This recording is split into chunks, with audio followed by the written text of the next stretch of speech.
السلام علیکم ورحمۃ اللہ وبرکاتہ نحمده ونصلی علی رسولہ الکریم اما بعد۔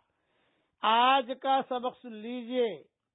آج کے سبق کی سرخی ہے حضور صلی اللہ علیہ وسلم کی سیرت، پارٹ نمبر 33۔ اب آپ صلی اللہ علیہ وسلم کی عمر تقریباً 35 سال ہوئی، 20 میں اولادیں ہوئی، اس کی تفصیل انشاءاللہ بعد میں بیان کروں گا۔ اب تعمیر کعبہ کا مسئلہ آیا۔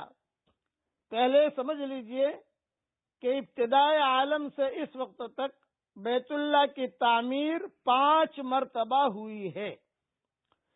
نمبر 1، حضرت آدم علیہ السلام نے اس بیت اللہ کی تعمیر فرمائی۔ بیہقی میں عبداللہ ابن عمرو ابن عاص رضی اللہ تعالی عنہما سے روایت ہے کہ رسول اللہ صلی اللہ علیہ وسلم نے فرمایا، حق تعالی شانہ نے حضرت جبریل کو حضرت آدم علیہ السلام کے پاس تعمیر بیت اللہ کا حکم دے کر بھیجا۔ جب حضرت آدم علیہ السلام اس کی تعمیر سے فارغ ہوئے تو حکم ہوا کہ اس گھر کا طواف کرو، اور یہ ارشاد ہوا کہ تم پہلے انسان ہو اور یہ پہلا گھر ہے جو لوگوں کی عبادت کے لیے بنایا گیا ہے۔ نمبر 2، جب نوح علیہ السلام کے زمانے میں طوفان آیا تو بیت اللہ کا نام و نشان باقی نہ رہا۔ حضرت ابراہیم علیہ السلام کے زمانے سے لے کر زمانے تک یہی حالت رہی۔ اس وقت اللہ تعالیٰ نے، یعنی یہ نمبر 2 نہیں ہے، یہ میں نمبر 2 بعد میں بتا رہا ہوں آپ کو۔ اس وقت اللہ تعالیٰ کی طرف سے ابراہیم علیہ السلام کو بیت اللہ کی دوبارہ تعمیر کا حکم ہوا۔ یہ نمبر 2 ہے، ابراہیم علیہ السلام اب تعمیر کر رہے ہیں کیونکہ بنیادوں کے نشان باقی نہ رہے تھے۔ جبریل علیہ السلام نے آ کر بنیادوں کے نشان بتلائے۔ حضرت خلیل اللہ نے، حضرت ذبیح اللہ نے، حضرت ابراہیم اور حضرت اسماعیل نے، دونوں نے مل کر بیت اللہ کی تعمیر شروع کی۔ یہ دوسری مرتبہ ہوا۔ تیسری بار جو بیت اللہ کی تعمیر ہوئی وہ حضور صلی اللہ علیہ وسلم کو نبوت ملنے سے 5 سال قبل ہوئی، جبکہ آپ صلی اللہ علیہ وسلم کی عمر 35 سال کی تھی۔ قریش نے خانہ کعبہ کی تعمیر کی۔ بنا ابراہیم خانہ کعبہ اس کی چھت نہیں تھی۔ ابراہیم علیہ السلام کی جو تعمیر تھی اس میں بیت اللہ کی چھت نہیں تھی۔ دیواروں کی بلندی کچھ زیادہ نہ تھی، بس قد آدم سے کچھ زائد 9 ہاتھ کے مقدار میں یہ دیواروں کی بلندی تھی۔ بہت زمانہ گزر گیا، کعبہ بہت بوسیدہ ہو چکا تھا۔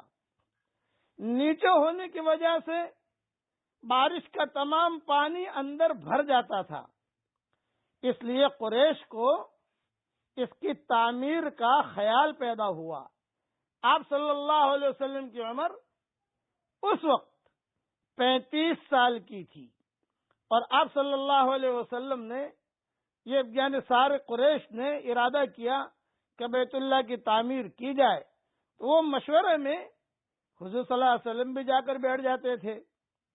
جب سارے قریش متفق ہو گئے کہ بیت اللہ کو منہدم کر کے اس کو گرا کر اثر نو بنایا جائے، تو ابو وہب ابن عمرو مخزومی رسول اللہ صلی اللہ علیہ وسلم کے والد ماجد کے ماموں، ان کا نام تھا ابو وہب ابن عمرو مخزومی، یہ حضور کے والد عبداللہ کے ماموں تھے، کھڑے ہوئے اور قریش سے مخاطب ہو کر کہا کہ دیکھو، بیت اللہ کی تعمیر میں جو بھی پیسہ لگے وہ حلال مال کا ہونا چاہیے، زنا، چوری، سود، ڈاکہ وغیرہ کا پیسہ اس میں شامل نہ ہو، صرف حلال مال اس کی تعمیر میں لگایا جائے۔ اللہ تعالیٰ پاک ہے اور پاک ہی کو پسند کرتا ہے، اس کے گھر میں پاک ہی پیسہ لگاؤ، اس خیال سے کہ تعمیر بیت اللہ کے شرف سے کوئی محروم نہ رہ جائے، اس لیے چندہ کیا، تعمیر بیت اللہ کو مختلف قبائل پر تقسیم کر دیا کہ فلاں قبیلہ بیت اللہ کا فلاں حصہ تعمیر کرے گا، فلاں قبیلہ فلاں حصہ تعمیر کرے گا، فلاں قبیلہ فلاں حصہ تعمیر کرے گا، تاکہ سب کو چانس ملے۔ یہ اعلان ہوا۔ حضور صلی اللہ علیہ وسلم کی عمر 35 سال کی تھی، وہ بھی اس مشورے کے اندر موجود تھے اور اپنی رائے بھی دیتے تھے کہ حلال مال ہونا چاہیے، یہ اللہ کا گھر ہے اور اس طریقے سے ہونا چاہیے، کوئی لڑائی نہ ہو، ایسا حضور صلی اللہ علیہ وسلم کرتے جاتے تھے۔ اب بقیہ تفصیل کل پوری کروں گا انشاءاللہ۔ پڑھ لیجئے میرے ساتھ، رب جعلنی مقیم الصلاۃ ومن ذریتی ربنا وتقبل دعا۔ اللہ تعالیٰ یہ دعا ہم سب کے لیے قبول